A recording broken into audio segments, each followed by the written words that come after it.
नमस्कार, दिन भर की बड़ी खबरों में आपका स्वागत है। मैं हूं अंशिता श्रीवास्तव। इस बुलेटिन में आज बात होगी महंगाई के मुद्दे पर संसद से सड़क तक हल्ला बोल की, संसद सदस्यता से अखिलेश यादव के इस्तीफे पर हुए खुलासे की, जानेंगे सीएम पद की शपथ लेने से पहले कैसे मुश्किल में फंसे योगी, बिहार में कैसे मजबूत हो रही है आरजेडी, बात करेंगे दिल्ली एमसीडी चुनावों पर छिड़े घमासान की, पाकिस्तान की राजनीति में उठे बड़े तूफान की, और बुलेटिन के आखिर में बात किसान आंदोलन के फिर से शुरू होने की सुगबुगाहट की। लेकिन तमाम बड़ी खबरों से पहले एक नजर सुर्खियों पर। पुष्कर सिंह धामी बने उत्तराखंड के 12वें मुख्यमंत्री। धामी ने लगातार दूसरी बार ली मुख्यमंत्री पद की शपथ। कार्यक्रम में मौजूद रहे पीएम मोदी और केंद्रीय गृह मंत्री अमित शाह। कांग्रेस की अंतरिम अध्यक्ष सोनिया गांधी ने मिड डे मील को लेकर संसद में उठाई मांग। सोनिया गांधी ने कहा कि अब स्कूल खुल गए हैं तो केंद्र सरकार को मिड डे मील तुरंत शुरू करनी चाहिए।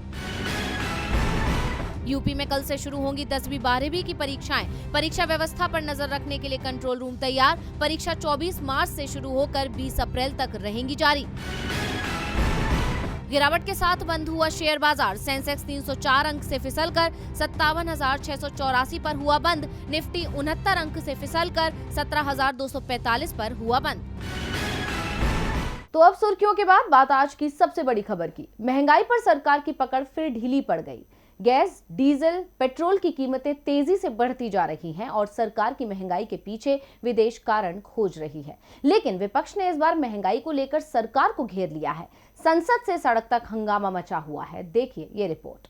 5 राज्यों के चुनाव खत्म होते ही मोदी सरकार ने जनता को तोहफे में महंगाई का करंट लगाया है। तेल के बढ़ते दामों ने आम आदमी की जेब पर डाका डाला है, तो कांग्रेस के सांसदों ने पेट्रोल, डीजल और रसोई गैस की कीमतों में बढ़ोतरी के खिलाफ बुधवार को संसद भवन परिसर में विरोध प्रदर्शन किया। राज्यसभा में नेता प्रतिपक्ष मल्लिकार्जुन खड़गे, लोकसभा में कांग्रेस के नेता अधीर रंजन चौधरी और पार्टी के कई दूसरे सांसद राष्ट्रपिता महात्मा गांधी की प्रतिमा के सामने इकट्ठा हुए और सरकार के खिलाफ नारेबाजी की। सांसदों ने अपने हाथों में तख्तियां भी ले रखी थी, जिन पर गैस सिलेंडर की तस्वीर थी और जिस पर उसकी कीमत 1000 रुपए लिखी हुई थी। पेट्रोल और डीजल की कीमतों में लगातार दूसरे दिन बुधवार को 80 पैसे प्रति लीटर की बढ़ोतरी कर दी गई है। पेट्रोल, डीजल और गैस की बड़ी कीमतों और महंगाई को लेकर कांग्रेस सांसदों ने बुधवार को लोकसभा और राज्यसभा में जमकर हंगामा किया। प्रश्नकाल के दौरान सदन में कांग्रेस सांसद महंगाई को लेकर सरकार के खिलाफ नारेबाजी करते और प्ले कार्ड लहराते नजर आए। नारेबाजी और हंगामे के बीच ही लोकसभा अध्यक्ष प्रश्नकाल को चलाते रहे। बुधवार को सुबह 11 बजे लोकसभा की कार्रवाई शुरू होते ही सबसे पहले लोकसभा अध्यक्ष ओम बिरला ने शहीद दिवस के मौके पर शहीद भगत सिंह, सुखदेव और राजगुरु को सदन और पूरे देश की तरफ से श्रद्धांजलि अर्पित की। पूरे सदन ने खड़े होकर मौन रहकर इन क्रांतिकारियों को नमन किया। इसके बाद प्रश्नकाल की कार्रवाई शुरू होते ही महंगाई को लेकर कांग्रेस सांसदों ने नारेबाजी शुरू कर दी और प्ले कार्ड लहराने लगे। कांग्रेस सांसद केसी वेणुगोपाल ने राज्यसभा में नियम 267 के तहत महंगाई, ईंधन और एलपीजी गैस सिलेंडर की कीमतों के मुद्दे पर चर्चा के लिए निलंबन का नोटिस दिया। तो वही केंद्र सरकार की निजीकरण की नीतियों के विरोध में देश भर के बिजली कर्मचारियों के साथ उत्तर प्रदेश के बिजली कर्मी और बैंक कर्मचारी भी 28 और 29 मार्च को हड़ताल पर रहेंगे। संसद से लेकर सड़क तक मोदी सरकार की नीतियों का विरोध हो रहा है। ऐसे में आने वाले दिनों में भी संसद में हंगामा देखने को मिल सकता है। चुनाव हो तो महंगाई थम जाती है, चुनाव खत्म होते ही महंगाई शुरू हो जाती है। मोदी राज में महंगाई और चुनावों का नया ट्रेंड ही शुरू हो गया है। राजनीति में एक नया ट्रेंड समाजवादी पार्टी भी सेट करते दिख रही है। सपा चीफ अखिलेश यादव और आजम खान ने विधानसभा की सदस्यता के लिए लोकसभा की सदस्यता छोड़ दी और अब सपा चीफ ने भी इस बात का खुलासा कर दिया कि उन्होंने लोकसभा से इस्तीफा क्यों दिया। अखिलेश के बयान से योगी की परेशानी बढ़ती दिख रही है। अखिलेश यादव की लखनऊ से यारी और दिल्ली से दूरी बरकरार है। सपा सुप्रीमो अखिलेश यादव ने लोकसभा की सदस्यता से इस्तीफा देकर सबको चौंका दिया। मंगलवार को अखिलेश यादव ने लोकसभा अध्यक्ष ओम बिरला से मुलाकात कर उन्हें अपना इस्तीफा सौंप दिया और आज उनका इस्तीफा मंजूर भी हो गया है। वो भी तब जब यूपी में अब पूरे 5 साल तक योगी आदित्यनाथ का राज होगा। ऐसे में अखिलेश यादव ने लोकसभा की सदस्यता क्यों छोड़ दी, इसका खुलासा अब खुद अखिलेश यादव ने कर दिया है। अखिलेश ने कहा कि सपा को संघर्ष करने का जनादेश मिला है, सदन में रहने का मौका मिला है, सदन से सड़क तक संघर्ष होगा। अखिलेश यादव ने बुधवार को ट्वीट किया, विधानसभा में उत्तर प्रदेश के करोड़ों लोगों ने हमें नैतिक जीत दिलाकर जन आंदोलन का जनादेश दिया है। इसका मान रखने के लिए मैं करहल का प्रतिनिधित्व करूंगा और आजमगढ़ की तरक्की के लिए भी हमेशा वचनबद्ध रहूंगा। महंगाई, बेरोजगारी और सामाजिक अन्याय के खिलाफ संघर्ष के लिए ये त्याग जरूरी है। अब अखिलेश लखनऊ में रहकर पार्टी की कमान संभालेंगे। विधानसभा में आवाज उठाएंगे तो पूरे राज्य की जनता सुनेगी। अखिलेश का ये सियासी कदम पूरी तरह से सोच समझकर उठाया गया है। दरअसल सपा को भरोसा था कि यूपी विधानसभा चुनावों में उसे जीत मिलेगी, लेकिन 10 मार्च को विधानसभा चुनाव के आए नतीजों में समाजवादी पार्टी को हार का सामना करना पड़ा। बीजेपी गठबंधन ने 273 सीटों पर जीत हासिल करके एक बार फिर सत्ता पर कब्जा किया है, तो सपा गठबंधन 125 सीटों पर सिमट गया।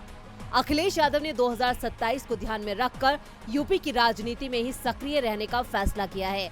चुनावी पंडित उनके इस दांव को सपा के भविष्य और खुद उनके भविष्य के लिए सराहनीय कदम बता रहे हैं। ऐसे में प्रदेश में योगी का दूसरा कार्यकाल भी इतना आसान नहीं होने वाला है, क्योंकि यूपी में विपक्ष की भूमिका इस बार काफी मजबूत हुई है। अखिलेश लखनऊ में योगी की परेशानी बढ़ाएंगे। इस बार यूपी विधानसभा में बीजेपी की ताकत घटी है तो सपा की ताकत 3 गुना बढ़ गई है, जिससे योगी सरकार पहले ही मुश्किल में दिख रही है और अब कोर्ट ने भी योगी आदित्यनाथ की मुश्किलें बढ़ा दी हैं। योगी पर बजरंगबली के अपमान का आरोप है, इसे लेकर कोर्ट ने योगी को नोटिस जारी कर दिया है। यूपी विधानसभा चुनाव में बीजेपी की जीत का क्रेडिट योगी आदित्यनाथ को जाता है, क्योंकि बीजेपी ने ये चुनाव योगी के चेहरे पर ही लड़ा था।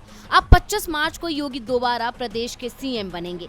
योगी के राज तिलक के लिए जोर शोर से तैयारियां चल रही हैं। योगी के शपथ ग्रहण में पीएम मोदी से लेकर विपक्ष के भी बड़े नेताओं को इनवाइट किया गया है, लेकिन इस बीच एक खबर ने योगी की मुश्किलें बढ़ा दी है। सीएम योगी के बजरंगबली पर दिए बयान को लेकर मऊ में जिला एवं सत्र न्यायाधीश रामेश्वर ने नोटिस जारी किया है। इस मामले पर सुनवाई के लिए कोर्ट ने 26 अप्रैल की तारीख तय की है। वहीं अपर मुख्य न्यायिक magistrate MP MLA court Shweta Chaudhary ने सुनवाई के बाद इस परिवाद को खारिज कर दिया था। हालांकि अब उनके आदेश के खिलाफ दाखिल निगरानी को मंजूर कर लिया गया है। आपको बता दें कि दोहरी घाट निवासी नवल किशोर शर्मा ने कोर्ट में याचिका दाखिल की है, जिसमें मुख्यमंत्री योगी आदित्यनाथ को आरोपी बनाया गया है।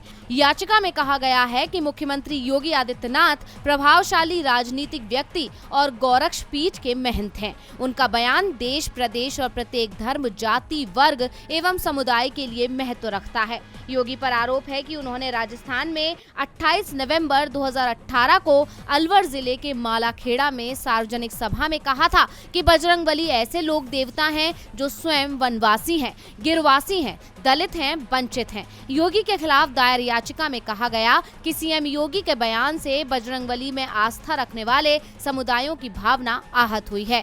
शपथ से पहले नोटिस मिल गया। बीजेपी के लिए मुश्किल के संकेत सिर्फ यूपी में ही नहीं मिल रहे हैं, बल्कि बिहार में भी बीजेपी की परेशानी बढ़ती दिख रही है। एनडीए में बीजेपी की अपने सहयोगियों के साथ तकरार तेज होती जा रही है, तो दूसरी ओर बिहार के कई दिग्गज नेता आरजेडी का दामन थामते जा रहे हैं। बिहार एनडीए धीरे धीरे बिखरता जा रहा है। गठबंधन के मुख्य सहयोगी दल बीजेपी और जेडीयू में रार तो सरकार बनने के साथ ही शुरू हो गई थी। अब गठबंधन की एक और सहयोगी पार्टी विकासशील इंसान पार्टी यानी वीआईपी ने गठबंधन से किनारा करने की तैयारी कर ली है। बिहार में विधानसभा उपचुनाव और एमएलसी चुनावों में एनडीए गठबंधन के उम्मीदवार एक दूसरे के खिलाफ मैदान में हैं, तो दूसरी ओर बिहार की मुख्य विपक्षी पार्टी आरजेडी लगातार मजबूत होती जा रही है। हाल ही में 7 बार सांसद रहे शरद यादव ने अपनी पार्टी एलजेडी का विलय लालू प्रसाद यादव की पार्टी आरजेडी में कर दिया है। शरद यादव के बाद अब बारी प्रदेश के दूसरे दिग्गज की है। समाजवादी नेता देवेंद्र प्रसाद यादव भी आरजेडी का दामन थामने की तैयारी में है। पूर्व केंद्रीय मंत्री देवेंद्र प्रसाद यादव की घर वापसी तय हो गई है। देवेंद्र प्रसाद यादव अपनी पार्टी समाजवादी जनता दल डेमोक्रेटिक का विलय आरजेडी में किसी भी वक्त कर सकते हैं। आपको बता दें कि बिहार में शरद यादव और देवेंद्र प्रसाद यादव ने कभी आरजेडी प्रमुख लालू प्रसाद यादव के साथ मिलकर प्रदेश में सियासी पकड़ मजबूत की थी, लेकिन वक्त के साथ एक दूसरे के विरोधी हो गए थे। शरद यादव तो लालू प्रसाद यादव के खिलाफ लोकसभा चुनाव भी लड़ चुके हैं, तो देवेंद्र यादव आरजेडी के खिलाफ किस्मत आजमा चुके हैं।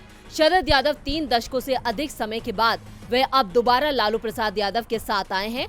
वहीं देवेंद्र यादव 2.5 दशक के बाद आरजेडी में वापसी कर रहे हैं। शरद यादव ने अपनी पार्टी के आरजेडी में विलय के वक्त कहा था कि ये कदम देश में मौजूदा राजनीतिक स्थिति को देखते हुए बिखरे हुए जनता परिवार को एक साथ लाने के लिए मेरे नियमित प्रयासों की एक पहल है। सामाजिक न्याय के एजेंडे को फिर से मजबूत करना है।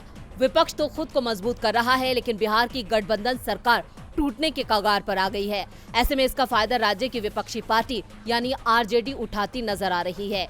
बिहार में आरजेडी की मजबूती से बीजेपी की मुश्किलें बढ़ती दिख रही हैं, तो दिल्ली में आपने बीजेपी की मुश्किलें बढ़ा रखी हैं। आम आदमी पार्टी बीजेपी को घेरने में जुटी है। दरअसल दिल्ली में इस समय एमसीडी चुनाव होने थे, लेकिन दिल्ली के तीनों निगमों को मिलाकर एक निगम बनाने का दावा करते हुए केंद्र सरकार ने चुनाव टलवा दिए। अब बीजेपी का ये फैसला उस पर भारी पड़ता दिख रहा है। दिल्ली का सियासी इतिहास बताता है कि राजधानी दिल्ली की कुर्सी से बीजेपी 1998 से ही दूर है। करीब 2.5 दशक से बीजेपी दिल्ली पर राज करने के सुनहरे सपने बुन रही है, लेकिन 1998 से 2013 तक कांग्रेस ने उसके अरमानों को आंसुओं में तब्दील किया। तो वहीं 2013 से लेकर अब आप बीजेपी की उम्मीद पर झाड़ू फेर रही है।